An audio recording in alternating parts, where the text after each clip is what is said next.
Laura Kuenssberg tickled Peter Kyle over the government's spending since they came to power.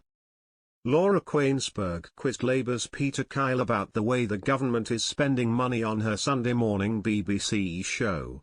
The presenter questioned whether the current level of spending was sustainable as she showed him a chart indicating they were spending far more than the Conservatives had pledged to in the same period. You can see during the coalition years, so-called austerity, the total spending of different bits of government went down.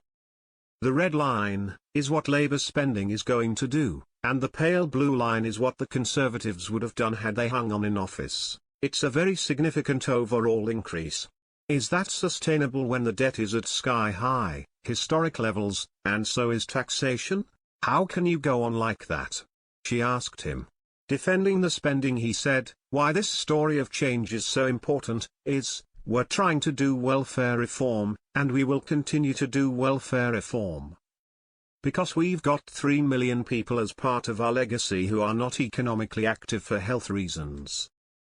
We need to make sure that those people get the support they need, because most people do want to work, and if you do want to work, you should get the support to get back into work.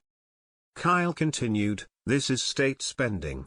What we're also doing is reforming this, the civil service, so actually, you'll find the state becoming smaller, but also smarter. That is what I think people expect.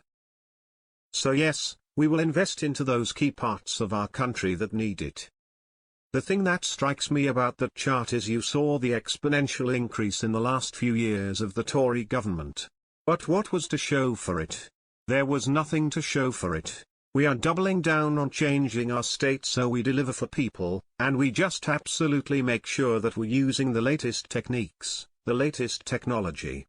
Later this month, the first time ever, we'll have a government.gov.uk app, so every citizen can start the process of interacting with their public services via their smartphones. I didn't inherit any work on that. I started that work the day I came into office, he pointed out. Then there will be a chatbot so people can start interacting, and, using AI with government services.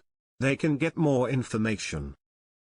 Then there'll be a digital wallet, and by the end of this year, a digital driving license with all of the ID card functions that people would expect from it.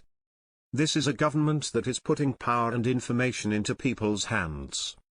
It is modernizing government, and government will start to become smaller and smarter and reflect the way that people interact with travel, commerce, and banking services. That's what people can expect, he said.